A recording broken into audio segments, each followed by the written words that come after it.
Palagay ko yung program ninyo nagkakamali dahil nakalagay doon akong guest of honor.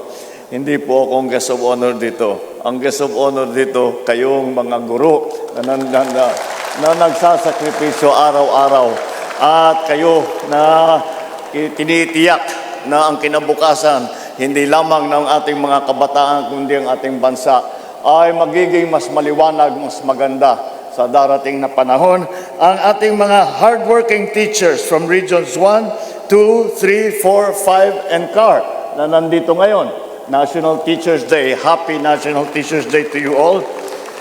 Our partners in the private sector, other distinguished guests, ladies and gentlemen, good day to you all. In every classroom across the Philippines, from the busiest city to the furthest, most isolated barrio, teachers impart far more than just knowledge. You shape lives. You mold values. And in return, you learn patience, courage, and hope from the very children that you guide. The truth is not distant to me. My wife, First Lady Lisa, has been teaching in law school for more than 2 decades now.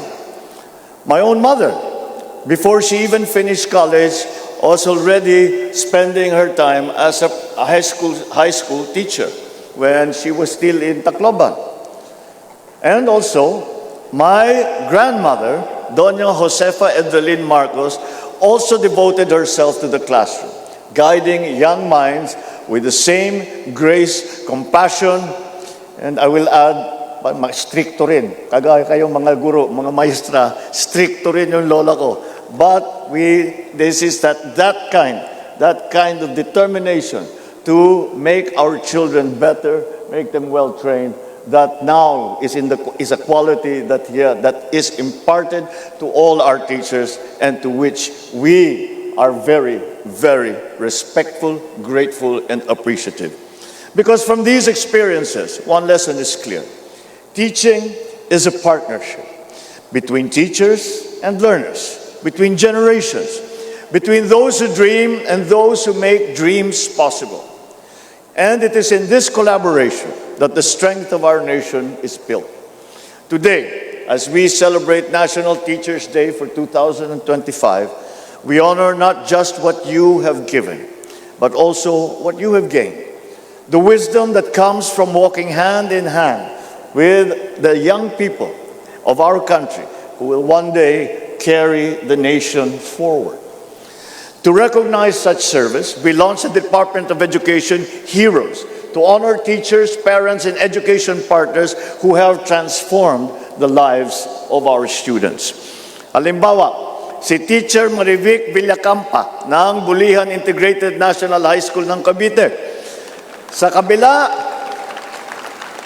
kabila ng kanyang laban kontra sa kanser, araw-araw pa rin siyang pumapasok sa eskwela upang gabayan ang kanyang mga mag-aaral tungo sa tamang landas. Gayon din, si Teacher Mary Jane Riodica ng Laguna, sa kanyang inilunsad na Louisiana Alternative Livelihood and Advancement Project, nagsasagawa siya ng training sa baking, meat processing, paghahabi ng pandan, paggawa ng kandila, computer literacy, at iba pang maaaring mga kabuhayan. Saan ba yung ating mga teacher heroes?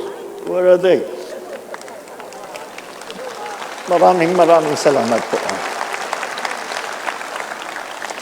Their stories are just two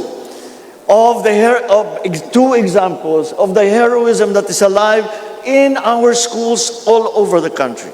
It reminds us that the true measure of a nation's growth is found in the grit, and the passion, and dedication of you, our teachers. Yet we know that inspiration must be matched with action. Teachers can only fulfill their calling if the government fully supports their teachers. That is why we signed the Kabalikat sa Pagtuturo Act, granting a tax-free teaching allowance for public school teachers. This year, every teacher has already received 10,000 pesos to help cover classroom needs. We also issued DepEd Order number 005 to ensure fair teaching loads. We cannot impose, we cannot overload our teachers if they are to do the best job possible. And that is why if you exceed 6 hours of classroom instruction in a day, you will be compensated accordingly. And today, on World Teachers Day, we also provide a 1,000 peso incentive for every public school teacher. A little reminder man lang, kaunti lang paalala that we recognize your efforts and your sacrifices, and they have not gone unrecognized.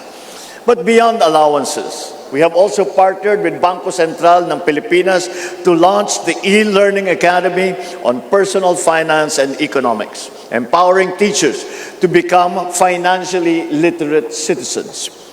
We have also reduced the paperwork of our teachers by 57%. From dozens of forms, only 5 remain that teachers must regularly accomplish. So you can focus less on bureaucracy and more on what you do best, teaching. And through Republic Act number 12288, or the Career Progression System for Public School Teachers and School Leaders Act, we opened wider and clearer career pathways for our teachers. Simple lang ang ibig sabihin nito. Wala nang public school teacher na magre-retire na teacher 1. Hindi na natin papayagan na mangyari ulit yun.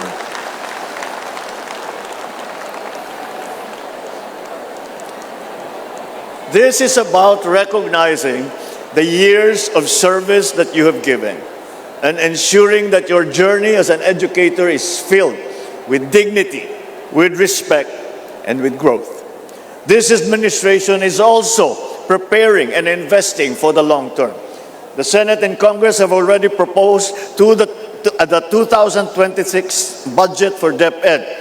Meanwhile, we have allocated 26.55 billion pesos for DepEd programs from the funds of the flood control projects, which we have deemed not to be viable.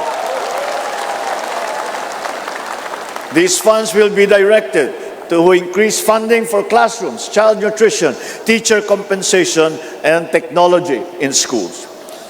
Because we believe that education is the best investment that any nation can make in its people.